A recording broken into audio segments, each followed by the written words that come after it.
শান্তিরবাজার মহকুমা শাসক তিনি আজ বিকাল 4 ঘটিকায় মহকুমা শাসকের কার্যালয়েই একটা সর্বদলীয় মিটিং ডেকেছিলেন। সেই সর্বদলীয় সভাতে মহকুমা শাসকের আহ্বানে আমাদের 3 জন নেতা সেখানে অংশগ্রহণ করেন। বলরাম রিয়াং, মনোজ রিয়াং এবং আশিস পাল। সর্বদলীয় মিটিং যেহেতু, সেখানে বিজেপির লোকরাও ছিল, থাকবেনই।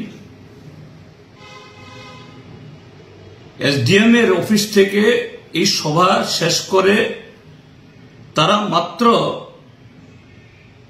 এসডিএম অফিস থেকে বেরিয়ে এই অফিস চত্বরের মধ্যেই রাস্তার পাশে দাঁড়িয়েছিলেন গাড়ির অপেক্ষায়। সেখানেই এই বিজেপির সভাতে যারা ছিলেন এবং আরো কিছু লোক, এদেরকে বোধহয় খবর দিয়ে নেওয়া হয়েছে, এই 3 জন আমাদের কমরেডকে বেধড়ক পিটিয়েছে। তার মধ্যে কমরেড বলরাম রিয়াং তিনি গুরুতর আহত হয়েছেন। মনোজ রিয়াং এবং আশিস পালও, তারাও ভালোভাবে তাদের উপরে দৈহিক এই নির্যাতন হয়েছে। তারা কোন রকমে আবার দৌড়ে এসডিএম এর চেম্বারে চলে যান। হ্যাঁ, এসডিএম সাহেব তিনি তৎপরতা দেখিয়েছেন, পুলিশকে খবর দেন, পুলিশ আসে, এসডিপিও স্বয়ং আসে।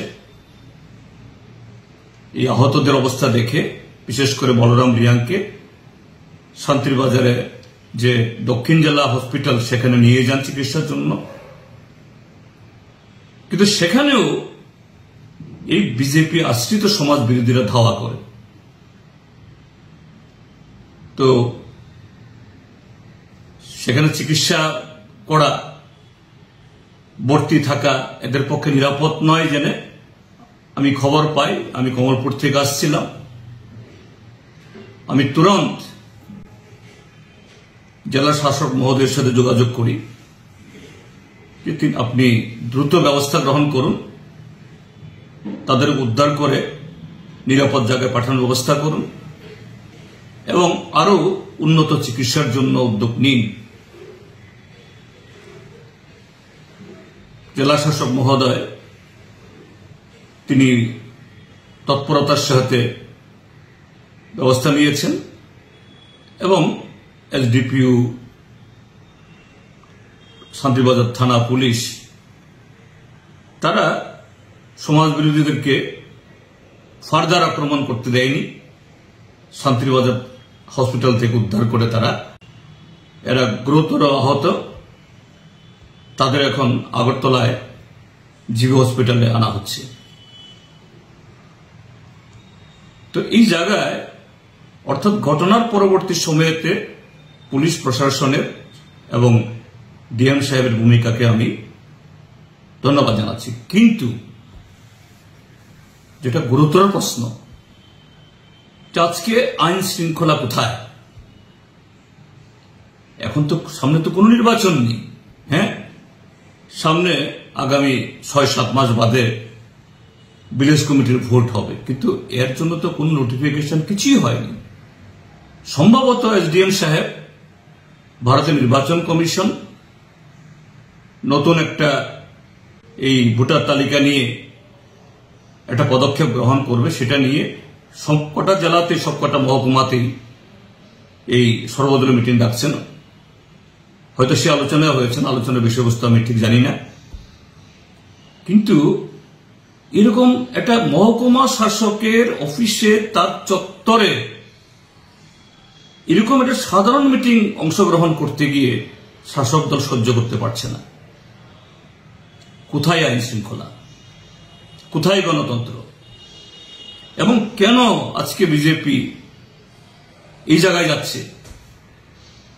এরা জনবিচ্ছিন্ন হয়ে, এরা আগামী দিন তাদের অস্তিত্বের সংকটে ভুগছে এবং তাদের আশ্রয়ে যে সমস্ত সমাজ বিরোধীরা বিভিন্ন সরকারি দপ্তর আজকে একচেটিয়াভাবে লুট করে খাচ্ছে। আজকে আরো বেপরোয়া। এভাবেই বিরোধীদেরকে দমিয়ে রাখতে হবে। এই ঘটনার তীব্র নিন্দা জানাচ্ছি আমরা, আমাদের ভারতের কমিউনিস্ট পার্টি মার্ক্সবাদী ত্রিপুরা রাজ্য সম্পাদক মন্ডলী, এবং ব্যক্তিগতভাবে আমি এই ঘটনা তার গভীর নিন্দা জানাচ্ছি।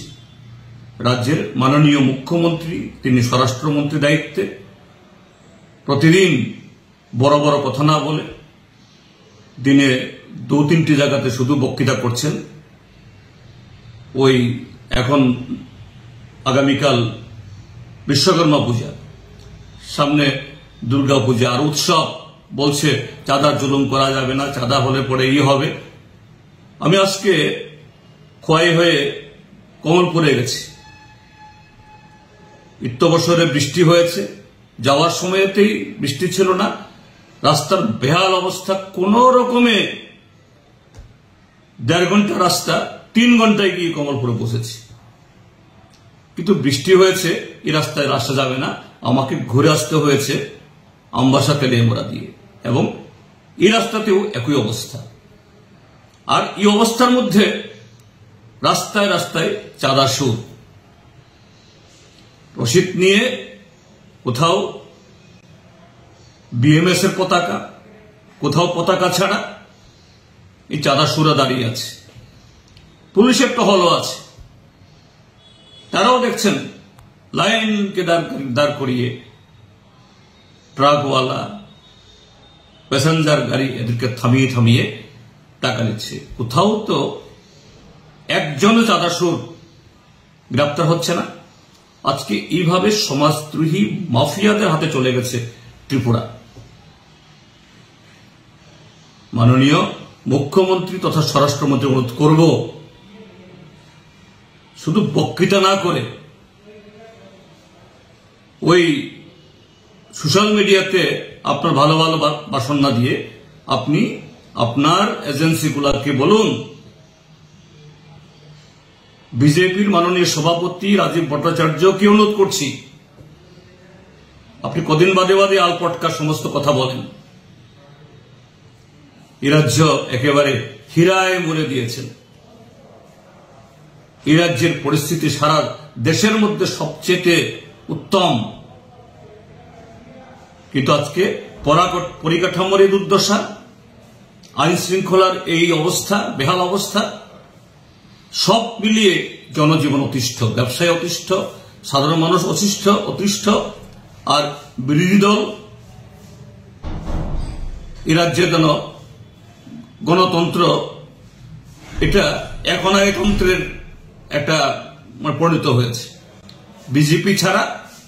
আর সেটাও যারা প্রকৃত বিজেপি তারা না, আইনের প্রতি, সংবিধানের প্রতি যাদের শ্রদ্ধা আছে, ভক্তি আছে, সত্যি বিজেপি সরকারের দ্বারা ত্রিপুরার যে মানুষের মঙ্গল হোক, আজকে তাদের নিয়ন্ত্রণে নেই। আজকে সম্পূর্ণ সমাজ বিরোধীদের হাতে চলে গেছে। তা থেকে ত্রিপুরাকে মুক্ত করুন। এই রাজ্যের জনগণকে এর বিরুদ্ধে সোচ্চার হওয়ার জন্য এবং এই অবস্থার পরিবর্তন করার জন্য যাতে সবাই সেভাবে আওয়াজ তোলেন, তার জন্য